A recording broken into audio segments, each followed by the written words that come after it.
রোদ নিতেছি।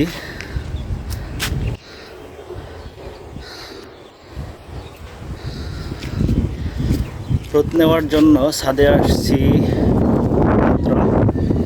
আজকে বাতাস আছে, আজকে রোদ হয় একটু আরাম লাগবে, কারণ আজকে বাতাস আছে। লাস্ট কয়েকদিন তো বাতাসই ছিল না, খুব রোদ লাগছে কিন্তু বাতাস ছিল না, গরম লাগছে, খুব তাপ লাগছে। আজকে কিন্তু ওই তাপটা লাগতেছে না বাতাসের কারণে, ঠান্ডা বাতাস। কিন্তু আবার রোদও আছে মোটামুটি ভালোই, খারাপ না, কিন্তু আজকে আরামদায়ক। আমি কেপ পরে আসছি যাতে আমার মুখমণ্ডলের মধ্যে রোদ না লাগে, শুধু গায়ে যাতে আমার রোদ লাগে।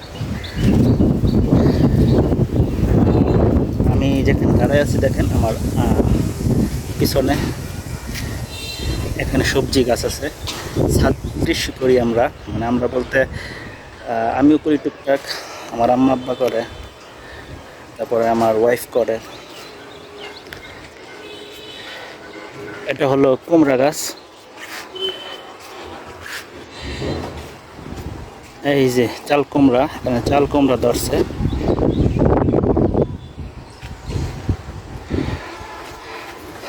এই যে আরেকটা চাল কুমড়া, এগুলো ছোট ছোট, এখনো বড় হয় নাই।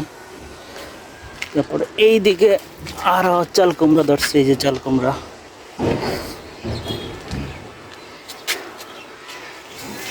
এই চাল কুমড়াটা খাওয়ার উপযুক্ত হয়েছে, এটা যে উপরে সাদা সাদা হয়ে গেছে, যে এখন এটা দিয়ে কুমড়ার জুস খাওয়া যাবে, কুমড়ার তরকারি খাওয়া যাবে। আমাকে ডক্টরে বলছিল কুমড়ার জুস খেতে। আর কোন কুমড়াগুলো, এই যে এই কুমড়াগুলো যেগুলা উপরে সাদা লেয়ার পরে, এইগুলা দিয়া চাল কুমড়ার জুস, যাদের কোষ্ঠকাঠিন্য আছে, কষা পায়খানা, তাদের জন্য এই কুমড়ার জুসটা মহা ঔষধ আমি মনে করি। আর এগুলা এখনো সাদা লেয়ার পরে নাই, ছোট। এটা কিন্তু একদম ন্যাচারাল, ঠিক আছে, কেমিক্যাল দেওয়া হয় না, প্রাকৃতিক। তো আমাদের ছাদ কৃষির আরও কিছু আপনাদের দেখাই। এই যে এখানে আছে তুলসী পাতার গাছ, তুলসী গাছ। এইখানে আছে অ্যালোভেরা, এটাও গ্রিন জুসের সাথে খাইতে বলছে। অ্যালোভেরা এটা বলেন তো কি, কেউ কি বলতে পারবেন? এটা আপনাদের জন্য প্রশ্ন রেখে গেলাম। এই গাছটা কি গাছ, এটা যদি আপনারা বলতে পারেন তাহলে বুঝবো আপনারা খুব ব্রিলিয়ান এবং খুব ভালো গাছ চিনেন, গাছপ্রেমী, প্রকৃতিপ্রেমী। এটা আপনাদের জন্য, আপনাদের উপর প্রশ্ন রেখে গেলাম। এইটা দেখেন, এটা পাথরকুচি গাছ। এই গাছগুলো আমার ওয়াইফের। এখানে ফুল গাছ আছে, এখানে মাটি ফেলাইয়া এখানে চারা রয়েছে। এই দেখেন লেবু ধরে রয়েছে, বাট আমি খাইতে পারতেছি না। কেন খাইতে পারতেছি না? কারণ আমার লেবু খাইলে সমস্যা হয়। আমার লেবু খাইলে সমস্যা হয়, সবসময় হয় না, কিন্তু প্রায় সমস্যা হয়, যার কারণে লেবুগুলা, এই দেখেন লেবুগুলা পাকতেছে। আগে কিন্তু আমি খাইতাম লেবু, বাট ইদানিং ডক্টর কাছ থেকে আসার পরে আর লেবু খেতে পারতেছি না। তাই লেবুগুলা আমার হাত থেকে রেহাই পাইছে, লাল হয়ে যাচ্ছে। আর না হলে এগুলা আমি কবে শেষ করে ফেলতাম। দেখছেন আমাদের ছাদ কৃষির গাছগুলো। তারপরে এই যে এখানে আছে, বলেন তো এটা কি? এটা হলো, অনেকে বলে কি বলে, কেউ বলে ডালিম, কেউ বলে বেদানা, কেউ বলে আনার। তবে ডালিমের জাত কিন্তু ভিন্ন, এটা আনার বা বেদানা। এই যে এখানে ধরে রয়েছে, এই যে ধরছে।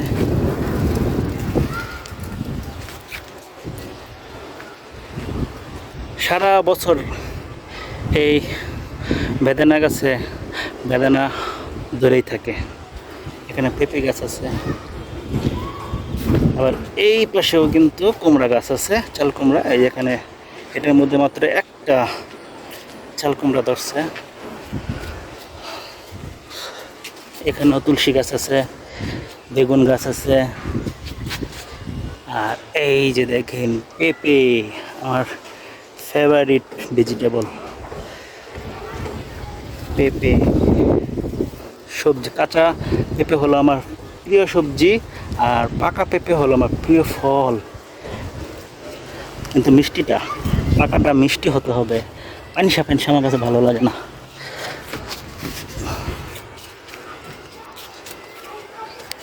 এইখানে ড্রাগন গাছ, ওই যে দেখতে পাচ্ছেন ড্রাগন ধরছে, দেখছেন?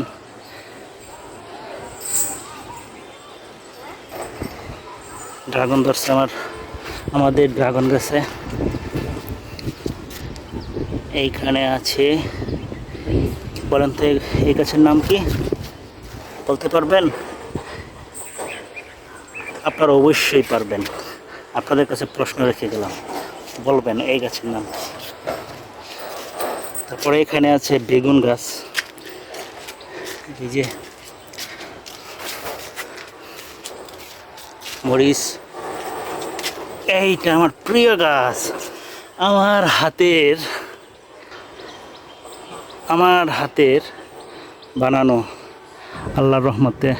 এখানে 3টা ড্রামে 3টা গাছ লাগানো হয়েছে। এটা হলো মালভেরি গাছ। আমি এই গাছটা আমি প্রথম কিনছিলাম, তারপরে এই গাছ থেকে আমি আরও 2টা গাছ তৈরি করছি।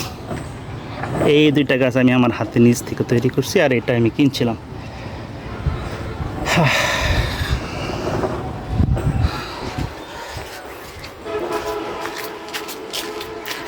তো আপনাদের এখন আরেকটা জিনিস দেখাবো। চিয়া সিড, ইসবগুলোর ভুসি, ভেজানো পানি, তুকমা দানা আছে এখানে। এটার মধ্যে মনে হয় তুকমা দানা একটু কম আছে। এটা এখন আমি রোদ নিব, আর এটা খাবো, ছিপ করে খাবো, একটু করে খাবো। রোদে আসার পর অনেক সময় তৃষ্ণা লাগে, ওই তৃষ্ণা মেটাতে আমি এটা খাবো। চামচ টানছি, এটা দিয়ে ঘুটা দিয়ে মিক্স করে তারপরে খাবো। আর খালি গায়ে রোদ নিব, ভিটামিন ডি বাড়াতে খালি গায়ে রোদ নিব।